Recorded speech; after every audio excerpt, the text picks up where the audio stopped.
Sir 140 ரூபா சரக்கு, அது வந்து 170 ரூபா கேட்கறாங்க சார். 190 ரூபா கேட்கறாங்க சார். நீங்க 200 ரூபா கொடுத்தா 170 ரூபா கேட்கறாங்க.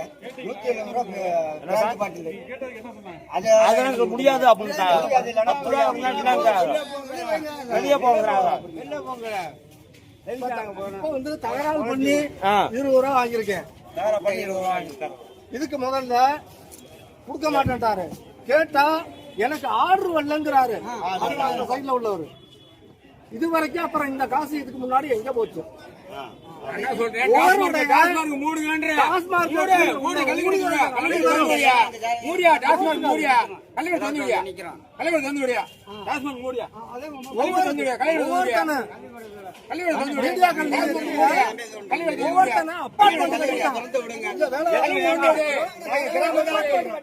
அது அடிக்காம இருக்க முடியாது. 150 ரூபா சரக்கு பாட்டிலுக்கு 10 ரூபா சார். இது வந்து 170 ரூபா போட்டுருக்காங்க. 180 ரூபா வாங்கிருக்காரு. போட்டாடுங்க உள்ள இருக்க 3 தான் போட்டாடுங்க. 170 ரூபா தான் இது. ஆனா 180 ரூபா இல்ல 20 ரூபா காசு தர்றேன். அவர் கொடுத்தா 20 ரூபா காயின். இந்த 20 ரூபா காயின் அவர் கொடுத்துருக்காரு. போட்டிருக்கு 180 ரூபா 10 ரூபா பாட்டில் கொடுத்தா 170 ரூபா. இது 250 ஸ்டிக்கர் பத்தி 260 குடிச்சிட்டு ரிட்டர்ன் கொடுக்குறாங்க. கோர்ட் ஆர்டர் இருப்பாங்க.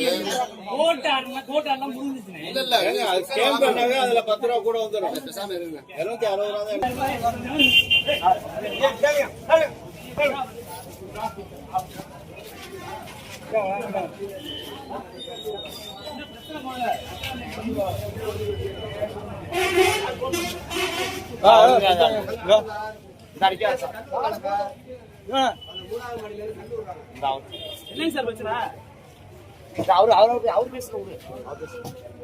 என்ன பிரச்சனை சொல்லுங்க.